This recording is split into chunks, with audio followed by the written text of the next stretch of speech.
오늘 M7 테슬라부터 짚겠습니다. 오늘 정규장에서 8% 넘게 떨어졌습니다. 판매량 감소 소식이 있었습니다. 유럽 판매 우려했었는데요. 우려했던 것처럼 그대로 이제 시연이 됐습니다. 그 1월 유럽 판매량을 집계해 보니 작년 대비해서, 그러니까 전년 대비해서 45%나 급감을 했는데요. 이게 문제가 같은 기간에 뭐 전기차 판매도 같이 축소가 됐느냐, 그건 아니었어요. 유럽의 전체 전기차 판매는 오히려 증가를 했습니다. 한 37% 정도가량요. 수치를 이제 나라별로 좀 자세히 분석을 해보면 독일에서는 2021년 7월 이후에 가장 낮은 월간 판매를 기록을 했고요.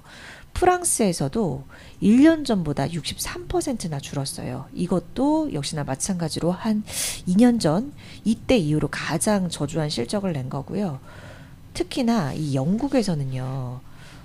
테슬라 판매가 처음으로 중국 비아디에 못 미쳤습니다. 그래서 이 이유를 좀 들여다보면 한 세 가지 정도로 꼽을 수가 있는데, 일단 첫 번째는 테슬라가 연말에 이제 판매에 열중을 하면서 오히려 올 들어서는 일부 시장에서 좀 재고가 부족했던 것일 수도 있겠다. 이런 추측 하나 꼽아볼 수가 있고요. 두 번째는 그 모델 Y 신형 출시를 하면서 조립 공정의 변화를 줬는데 이게 생산 판매에 일부 영향을 줄 수도 있겠다라는 겁니다. 그리고 세 번째는 이거 여러분이 잘 알고 계시는 머스크의 정치 행보, 이 얘기는 꼭 나오는 것 같습니다. 테슬라를 짓누르는 요소 언급을 할 때요. 이 머스크가 구구 정당 지지한 일도 좀 판매 부진에 영향을 준 것이 아니냐라는 추측까지 우리가 해볼 수 있는 건데, 이러면서 오늘 급락을 하고 지금 애프터마켓에서도 지금 하락폭에 비해서는 만회의 수준이 너무 미미합니다. 오늘 이렇게 급락 나오면서 시가총액 1조 달러 하회했거든요. 이게 작년 말 11월 정도 이후에 처음입니다. 그래서 지금 이렇게 뚝 떨어지면서 버크셔 해서웨이 밀려서 시총 순위도 8위까지 한 단계 순위 떨어졌고요. 문제는 이걸 그러면 회복을 할 수 있는 관건이 무엇일까? 우리는 이걸 찾아봐야 되는데, 그 시장 기대감이 아무래도 이제 모아지는 게 FSD 부분이죠. 어제도 말씀을 드렸지만.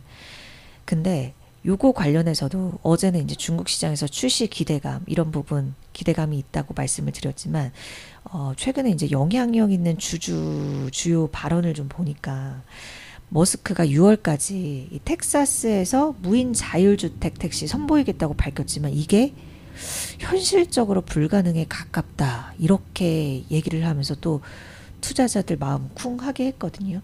그러니까 기술적으로 지금 이게 구현하는 게 원래 이제 라이더 센서 이런 걸 잘 이용을 하는데, 테슬라는 카메라 기반이라서 이게 기술적으로 어느 정도 한계에 부딪힐 수밖에 없다라는 그런 이유였습니다. FSD 이 부분에 있어서 우리가 초점을 맞출 수밖에 없는, 투자자들 입장에서는 그럴 수밖에 없는 시점인 것은 맞는 것 같아요. 저는 테슬라 주가 좀 바라보면서 그런 생각이 들더라고요. 그러니까 뭔가 영원한 좀 아성을 지속하는 게 없다.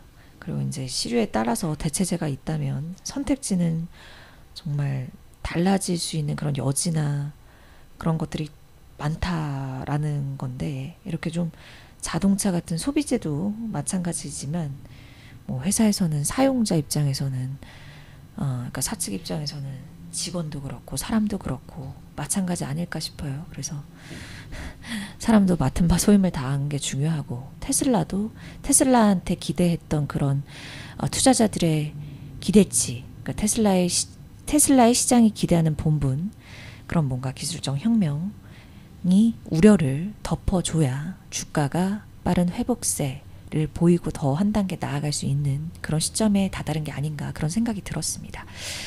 그리고 여기에 제가 또 정부 효율부 얘기 하나 덧붙여 드리자면, 그 테슬라가 세 곳 그 미국 내 법원에서 그 트럼프 쪽에서 연방 지출 뭐 줄이고 난민 관련 외국 원조 관련해서 막 이렇게 강하게 얘기하는 것들 다 이제 뺏겠다, 그런 소식도 있었고요. 그리고 뭐 부도난 독일 배터리 업체 인수했다 이런 소식까지 있어서 좀 전해드릴게요. 아, 그리고 전기차 업체 관련해서 그 루시드 그룹 CEO가 바뀌었어요. 원래 CEO가 최고 기술 책임자로 굉장히 촉망받고 이렇게 많이 바라보는 그런 사람이었는데, 일단 실적은 손실폭도 예상치보다는 좀 많이 줄은 것으로 나타나긴 했거든요. 어쨌든 테슬라 소식 전해드리면서 이제 이 얘기까지 좀 잠시 언급을 드리겠고요. 자, 이제 우리 시장이 또 하나 주목하는 엔비디아입니다. 오늘 밤 미증시가 끝나면 엔비디아 실적치 발표가 됩니다. 굉장히 좀 떨리네요. 지금 가격이 한 126달러 수준인데 목표가 뭐 200달러 선까지 좀 고루 분포되어 있습니다. 오른쪽 표로 뭐 파이퍼 샌들러 에버코어까지 이렇게 좀 준비를 해드렸고요.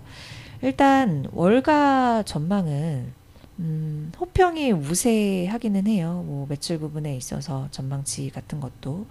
그런데 이제 일부는 블랙엘 칩으로 수요가 이제 확장되고 이어지는데 여전히 그래도 험난한 길이 있다, 이런 의견도 있습니다. 어제 마이크로소프트 이제 데이터 축소 임차 계약 뭐 취소 소식 이런 것들 나오면서 이런 우려 섞인 소식들도, 우려 섞인 시선들도 있다는 것도 여러분께서는 좀 챙겨 보셔야 될 부분인 것 같고, 일단 이 실적치 어떻게 발표되는지 좀 살펴보도록 하겠습니다. 자, 다음으로 오늘 M7 마지막 애플로 좀 준비를 해봤습니다. 그 연례 주총 열렸었는데 다양성 프로그램 폐지 안건 놓고 표결을 했는데 이게 결국 부결이 됐어요. 이렇게 되면 애플이 채용할 때도 그렇고 뭐 성별, 인종, 민족 요 다양성 고려하는 그런 정책을 유지하겠다는 건데, 왜 주목해볼 이슈냐? 저와 함께 요 오전 라방 함께 하시는 분들은 챙겨보셨던 이슈기는 하지만, 트럼프 행정부 들어서 빅테크들이 약간 눈치 보면서 다양성 프로그램 정책 폐지하고 있는 수순인데, 애플에서는 어쨌든 이런 결과가 나왔다는 겁니다. 뭐 팀쿡 CEO 발언 보니까 법적 환경 변화에 따라서 좀 달라질 수 있다, 이렇게 좀 숨을 틈을 마련을 하기는 했지만요, 어쨌든 이 방침은 지속하겠다라고 결정을 한 건데, 다만 이제 어제 애플 쪽에서 미국 내 투자 4년간 714조 원대 요 투자 계획 밝히면서 트럼프 행정부의 우호적인 제스처를 취한 점, 굉장히 발표 시점이 적절하지 않았나 이런 생각이 들고, 여기에 이제 구독자분들이 한 가지 또 주목하셔야 될 내용은 매년 이제 배당금 늘릴 계획이다. 그리고 올해 인상에 대해서는 5월쯤에 확정적으로 발표할 것이다. 이런 발언까지 좀 챙겨보시면 좋겠습니다. 자, 그리고 오늘 애프터마켓 특징주로는 슈마컴 꼽아봤어요. 오늘 정규장에서도 그렇고 시간에서도 그렇고 주가 아주 급등락이 셌습니다.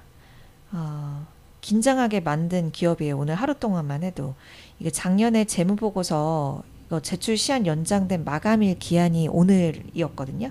근데 정규장에서는 못 제출할 줄 알고 11% 넘게 밀렸었다가 이 마감 막판에 요 마감되기 직전에 제출하면서 이렇게 결국에는 이제 시간에서 지금 24% 넘게 상승하는 그런 흐름이 지금 포착이 되고 있습니다.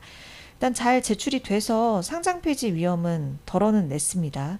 하지만 뭐 작년에 여름쯤에 그 이제 회계 조작 이후 이러고 이제 감사임도 사임하고 이러면서 여러 불확실성으로 신뢰를 다소 잃었습니다. 그렇기 때문에 이런 회복해주는 움직임들이 좀 적극적으로 나왔으면 좋겠다.